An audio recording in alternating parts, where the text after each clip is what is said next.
Primeiramente, o senhor Lula confunde auxílio emergencial com Auxílio Brasil. O auxílio emergencial de R$600. E o senhor que fala tanto de pobre, deixar bem claro, durante o ano 2020, quando o povo foi obrigado a ficar em casa, não por decisão desse presidente, mas por decisão de muitos governadores do seu partido, eles iam morrer de fome. E só de auxílio emergencial em 2020, nós gastamos o equivalente a 15 anos de Bolsa Família. E o Bolsa Família pagava muito pouco. Eu tinha vergonha de ver as pessoas mais humildes, em especial do Nordeste, do interior do Nordeste, recebendo, algumas famílias, começando a receber R$42 por mês. Eu só podia dar algo melhor, como está dizendo agora, por que não deu lá atrás? Porque agora, quando a gente chega e passa para 400, contra a sua bancada do PT, e depois passa para 600, o senhor quer se arvorar de grande benfeitor que vai prometer. O senhor promete o tempo todo. O senhor prometeu levar água para o Nordeste. E agora o senhor está prometendo picanha e cerveja. O senhor não fica vermelho com essas propostas mirabolantes e mentirosas? Creio que para governar o Brasil, tá, nós temos passado. Nós não somos candidatos aqui de primeira viagem.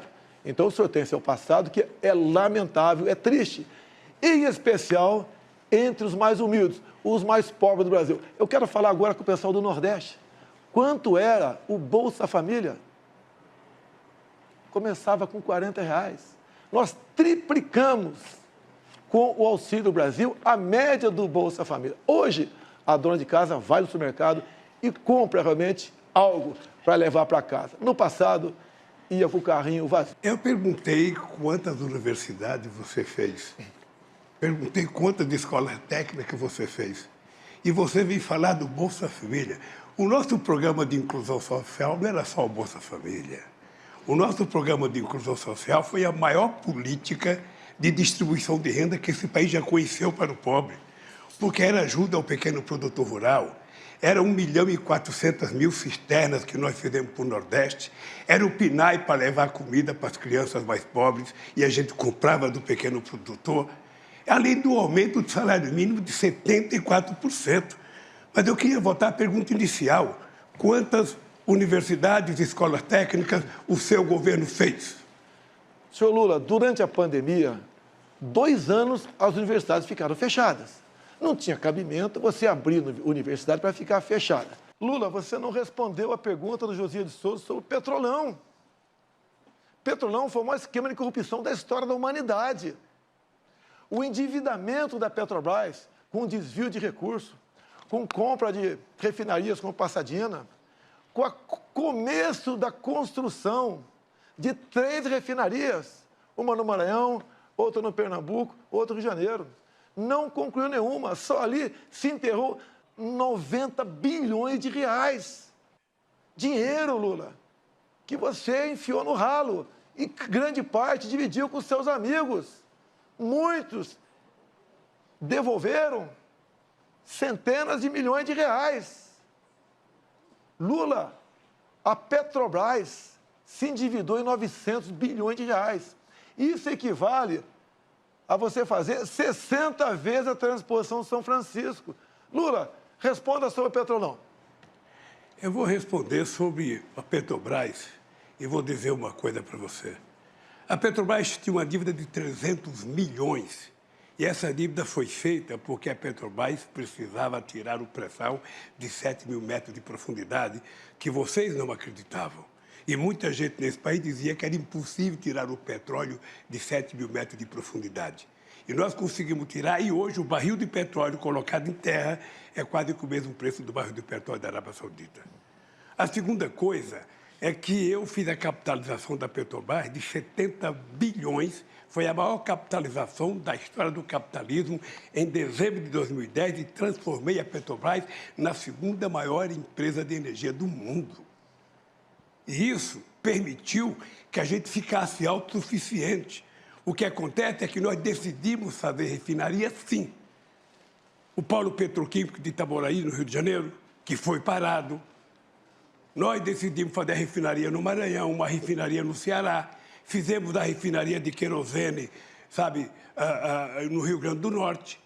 Porque esse país queria ser exportador de produtos derivados e não de óleo cru, como está sendo agora. O Brasil tem um potencial extraordinário e se houve corrupção na Petrobras, olha, prendeu-se o ladrão que roubou, acabou. E prendeu porque houve investigação. Porque no nosso governo nada era escondido. A gente não tinha sigilo. Não tinha sigilo do filho, da filha, não tinha sigilo do cartão de crédito.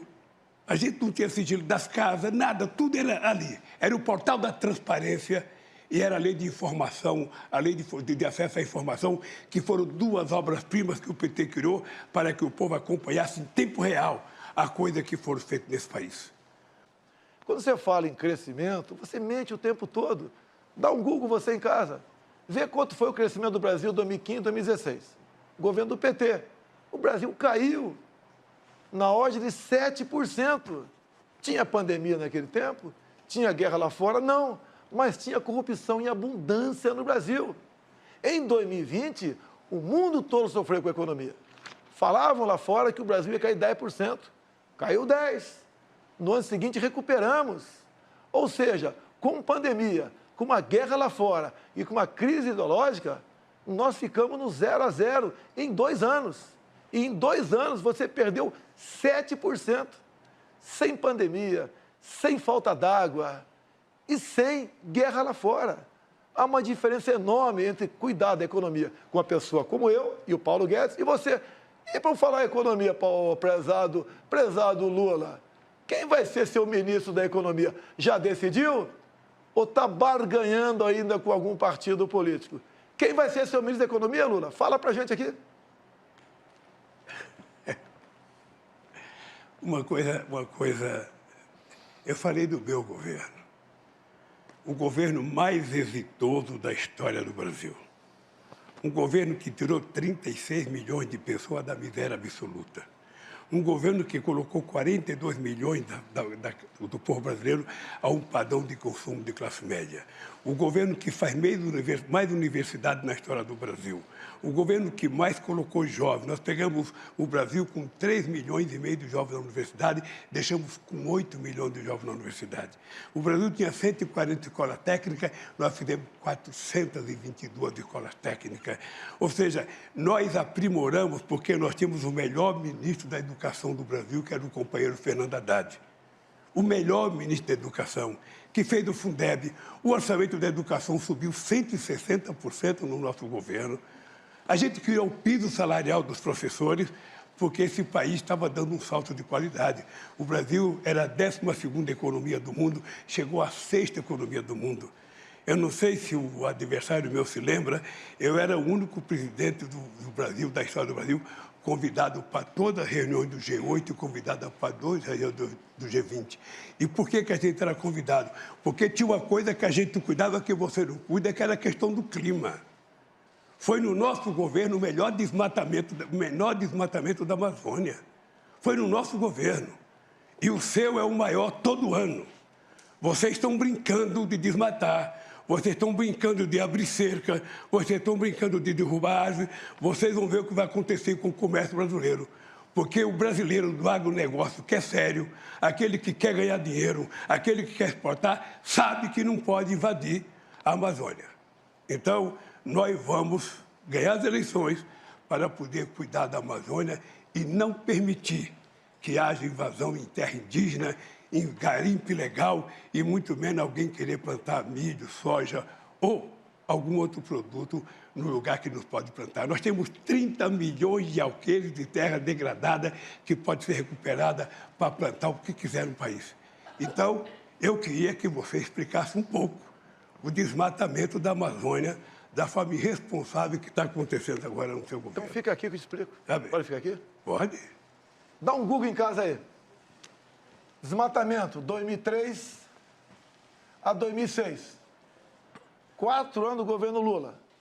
Depois dá um Google, desmatamento, Jair Bolsonaro. 2019 a 22.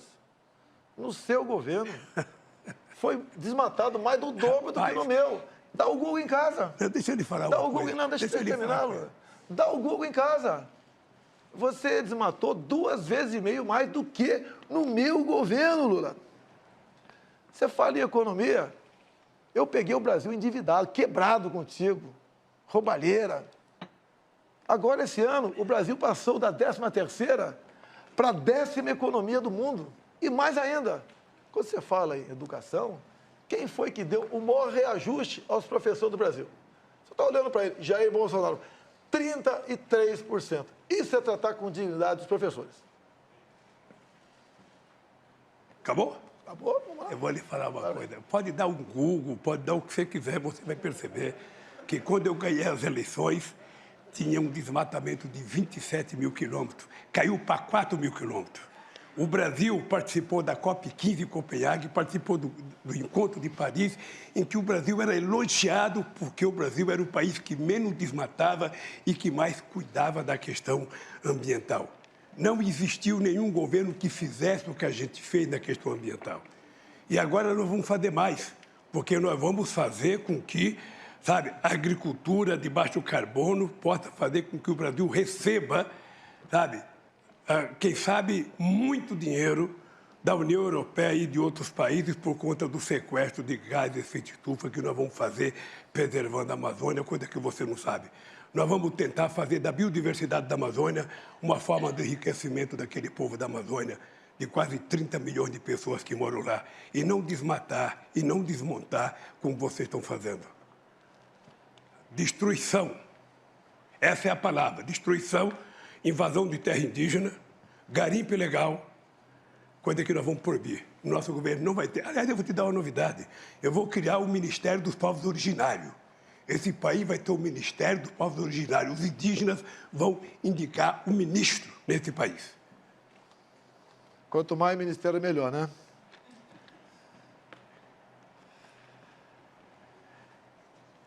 Lula, tu acabou de dizer, há poucas semanas, que é dividir a biodiversidade da Amazônia com o mundo.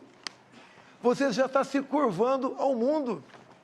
Em vez de você falar que a Amazônia é nossa, você quer dividir a nossa biodiversidade. Você só consegue manter em pé as suas mentiras se você botar um plano de governo teu, que todo mundo já sabe. Controle da mídia. Você fala o tempo todo que quer controlar a mídia, que vai controlar a mídia. Ou seja, somente assim, Lula, para suas mentiras permanecerem em pé. Você quer ou não controlar a mídia? Mentiroso é você. Você mente todo dia. Você mente e desmente, mente e desmente. Você foi obrigado a acordar 1h da manhã hoje para fazer uma live por causa da mentira que você tinha que contar ao povo brasileiro. Você sabe disso. Você devia ter deitado com a consciência muito pesada com o que você fez. Muito pesada. Porque levantar 1h da manhã para fazer uma live, eu não disse aquilo, eu não fiz aquilo. Quem te conhece sabe o que você fez. Quem te conhece sabe o que você fez. Então, deixa eu lhe falar uma coisa, Bolsonaro. Esse país precisa de gente com muita seriedade para governar. Esse país tem que ter alguém que tenha credibilidade da sociedade brasileira. Esse país tem que ter alguém que garanta estabilidade nesse país. E esse país precisa ter alguém que tenha previsibilidade. Esse país não pode ter um governo que parece um biruta, que todo dia fala uma coisa, todo dia diz uma coisa, todo dia desdiz a coisa que diz. Esse país precisa de gente séria. E é por isso que nós vamos trazer o que você não conseguiu trazer. Nenhum país te convida para ir lá e ninguém quer vir aqui, pois eu vou voltar a abrir esse país para o mundo.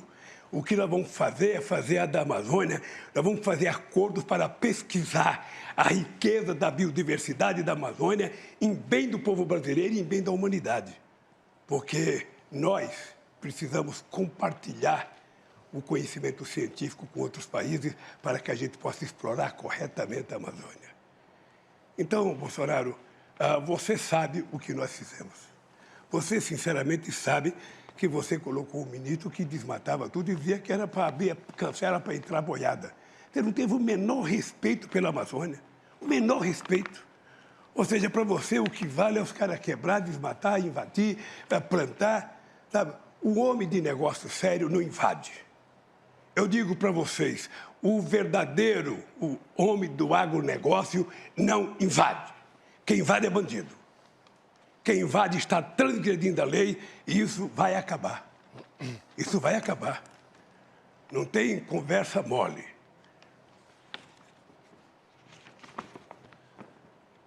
Em 14 anos, Quem é você? você não fez nada. Em 14 anos, você não fez nada. Está prometendo que vai fazer pela Amazônia agora? Você não fez nada. Você passeou por aí, as suas viagens, mas nada além disso. Você não fez nada para o Brasil. Vamos falar um pouquinho sobre... Já você falou que vai trazer amigo para cá? Você sentiu... Você vai trazer... Você era deputado e você sentiu orgulho de ter o Lula como presidente. Fala a verdade. Meu tempo?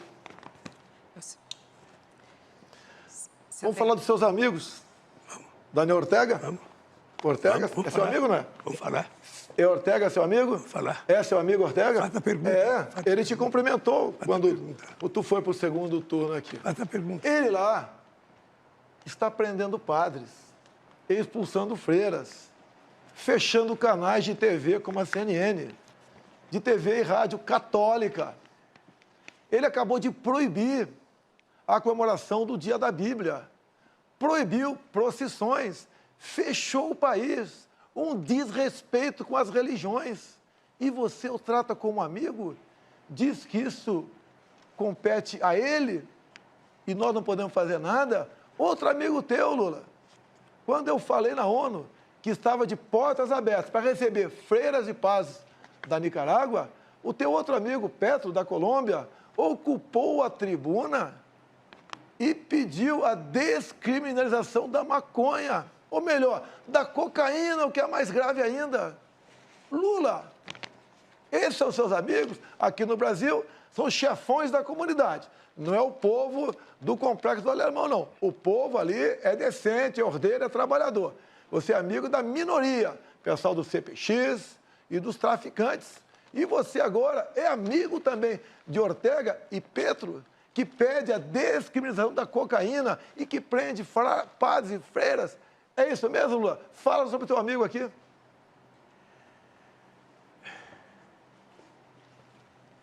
Eu senti muito orgulho de, no dia 19 de julho de 1980, ir participar da comemoração do aniversário da Revolução Sandinista, que derrubaram um ditador chamado Somoza de 30 anos.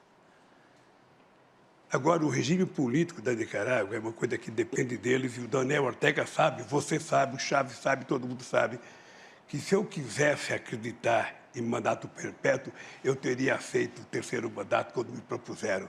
Eu acho que quem acha que é imprescindível, insubstituível, começa a nascer um ditador. Então, se o Daniel Ortega está errando o povo da Nicarágua, que puna o Daniel Ortega. Se o Maduro está errando o povo, que puna. Porque você, quem vai punir, é o povo brasileiro. Dia 30 de julho, dia 30 de outubro, se prepare. Eu faço aniversário dia 27 e o povo vai me dar de presente a sua volta para casa. É isso que vai acontecer. Porque o povo está precisando de alguém que cuide dele. Alguém que cuide do povo, alguém que cuide da mulher, do trabalhador, alguém que cuide, que tenha... Candidato Lula, o seu tempo acabou. É que eu fico empolgado. Muito obrigado. Quem cuida do povo sou eu, do mais pobre. Olha o Auxílio Brasil. Você que é pobre, tem dificuldade. Multipliquei por 3 o valor médio do Bolsa Família.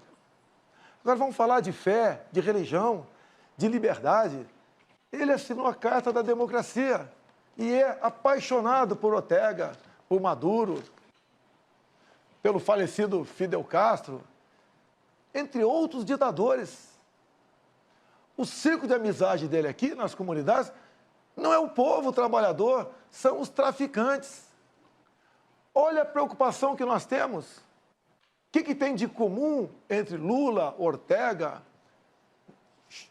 Chaves falecido, Maduro, Evo Morales, Fernandes da Argentina, Petro da Colômbia? São do Foro de São Paulo, são todos amigos. Olhem para onde estão indo esses países. A Venezuela, o Lula fez campanha para o Chaves lá atrás e para Maduro também. Até chegou a falar certa vez, pode faltar tudo na Venezuela, menos democracia. Olhe como é que está o povo da Venezuela, o país mais rico do mundo em petróleo, cujo povo vive numa pobreza abaixo dos nossos irmãos do Haiti. Olha para onde está indo a nossa Argentina. Deixo claro, Fernandes, ainda candidato, foi visitar o Lula na cadeia em Curitiba. Se elegeu presidente. Olha como é que está a economia da Argentina. 40% do povo da Argentina está na linha da pobreza. Já reviram lixões para sobreviver. É isso que nós queremos para o Brasil? Botar umas pessoas como essa, sem qualquer qualificação intelectual ou moral, para administrar nosso país? Ele quer voltar à cena do crime, o seu Geraldo Alckmin. O povo não vai deixar isso acontecer. Esse nosso povo respira liberdade. Lula, durante a pandemia, fecharam igrejas. Muitos governadores do teu partido, você não falou nada. Igreja não se fecha nem em tempo de guerra. E você permitiu que seus governadores fechassem igreja, Lula. Que respeito você tem para com as religiões? Nenhum. Lula, vá lá para Roraima, ver o povo venezuelano fugindo para cá. Homens e mulheres chegando, pesando 15 quilos abaixo. Não chega nem um cão ou gato com essas 600 pessoas todo dia. Sabe por quê, Lula? E os seus animais foram comidos na Venezuela. Pobreza e miséria. O único que vive muito bem lá, um dos raros, é o próprio Maduro. Mais ninguém. Vejam vocês, relatos de venezuelanos, por que chegaram a esse ponto? Acreditaram nas mentiras, nas propostas mirabolantes. Vou te dar carne e cerveja. Se você estava tão preocupado com o pobre assim, como disse que está, Lula, por que o Bolsa Família começava com R$ 42 por mês para uma família? Média R$ 190. Se o Brasil está tão bem na economia, como você disse que estava, por que tu não pagou? Um Bolsa Família melhor, digno do povo brasileiro. Eu tripliquei esse valor, achando recurso no orçamento, mesmo sendo o primeiro presidente que pegou o teto de gastos, negociando com o parlamento, contra o PT. Se dependesse do PT, você aí de casa, você que hoje recebe o Auxílio Brasil de R$ 600, estaria ganhando Bolsa Família de R$ 40 a R$ 190. Uma vergonha. Uma pessoa que se gaba da sua economia, pagar isso para você, meu irmão, pobre. Sabemos a sua dificuldade, sabemos o seu sofrimento. Sei que você levanta de madrugada para ir trabalhar. E repito aqui, por que só poucas cidades brasileiras, capitais, têm metrô? E na Venezuela tem com dinheiro nosso. Por que nas outras capitais não tem? Esse cara manda dinheiro para fora, porque parte volta para o bolso deles, da turma dele. Lá fora, Cuba, Venezuela, não tem TCU, não tem CGU, não tem fiscalização de nada. Vivíamos, como disse Gilmar Mendes há pouco tempo atrás, numa cleptocracia. Um país governado por ladrões. Quem disse foi o Gilmar Mendes. E também Barroso disse semelhante. Roubaram tudo o que quiseram. Diz Barroso. Tem prova, contraprova, dinheiro, conta bancária. Lula, você devia ficar em casa, Lula. Ficar em casa, curtindo a vida e não querendo voltar à cena do crime. Lula, tu é uma vergonha nacional.